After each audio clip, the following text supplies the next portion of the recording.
আসসালামু আলাইকুম রহমতুল্লাহ। দর্শক আপনাদেরকে আজকে আমি অনেক অনেক কষ্টে কথাগুলো বলতেছি যে আজকে আমি আসছি আমাদের বাড়ি থেকে অনেক দূর আসছি, অনেক দূর। তো এটা হলো খুঁটাবাগড়া দারুল উলুম হুসাইনিয়া আহমদিয়া মাদ্রাসা। তো আমি সেই মাদ্রাসাতে আসছি।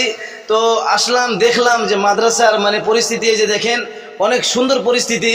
তো আপনারা সবাই যারা যারা আর কি ভিডিওটা দেখবেন, আমি তাদেরকে একদম অনুরোধ করে বলতেছি, আপনাদের পায়ে ধরে বলতেছি যে আপনারা সবাই একটু একটু দয়া করে হলেও আপনারা মাদ্রাসার সেই যে দেখেন কোরআনের পাখিদের চোখ মানে ইনাদের মুখে তাকায়া হলেও আপনারা একটু ভিডিওটা শেয়ার করে দিবেন। আর আপনাদেরকে বলি, আমি ফোনপে নাম্বার স্ক্রিনে দিয়ে দিব, আপনারা সবাই একটু দয়া করে হলেও আপনারা কিছু একটা দান করবেন। দেখেন দান করলে মান কমে না, আল্লাহ আরও বাড়িয়ে দিবে, আপনাদের আল্লাহ আরও বরকত দিবে। তা আপনাদের কাছে বলি যে আপনারা সবাই একটু দয়া করে, বহুত পুরানা মাদ্রাসা, এইখানে অনেক ফ্যাসিলিটি খুবই ভালো আলহামদুলিল্লাহ।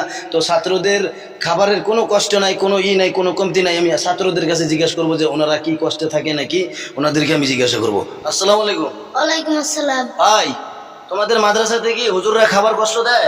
না, হ্যাঁ, দেয় না। মিথ্যা কথা বলবা না কিন্তু। কয় বেলা খাওয়া দেয়? সত্যি 3 কথা বেলা। বলতেছো না? হ্যাঁ সত্যি কথা বলতেছো? হ্যাঁ, ঠিক আছে ঠিক আছে। তো কয় বেলা খাবার দেয়? 3 বেলা। মাশাআল্লাহ, তা আলহামদুলিল্লাহ। হ্যাঁ, হুম। তো ঠিক আছে, সুন্দর সুন্দর। দেখেন আমি আরো ছাত্রদেরকে জিজ্ঞাসা করবো, দেখি কি বলে। আসসালামু আলাইকুম। ওয়ালাইকুম আসসালাম। ভাই, তোমাদের এই মাদ্রাসা থাকা কষ্ট হয়? না, কষ্ট হয় না? হুজুররা মানে খাবার কষ্ট দেয়, না, থাকা কষ্ট দেয়? না। মাশাআল্লাহ মাশাআল্লাহ, সুন্দর। দেখেন ছাত্ররা ওরা মিথ্যা কথা বলবে না ভাই, ওরা মিথ্যা কথা বলবে না। আমি এসেও শুনেছি ওদের কাছে, আমি আরও জিজ্ঞাসা করছিলাম, তো খুবই সুন্দর। আর আমি নিজেও বুঝলাম যে 3 বেলা খাবার দেয়। আমি আশ্চর্য হয়ে গেছি শুনে, আমি আশ্চর্য হয়ে গেছি যে 3 বেলা খাবার দেয়। আপনাদের কাছে অনুরোধ করি যে দেখেন খুবই বহুতগুলো ছাত্র থাকে, 90-95 জন ছাত্র, বহুত ছাত্র আছে। তো আপনারা সবাই একটু সহায় করবেন, আপনাদের কাছে অনুরোধ করি, একদম খুবই অনুরোধ করে বলতেছি। ঠিক আছে, আপনারা সবাই বেশি বেশি করে ভিডিওটা শেয়ার করে দিবেন। আসসালামু আলাইকুম ওয়া রাহমাতুল্লাহি।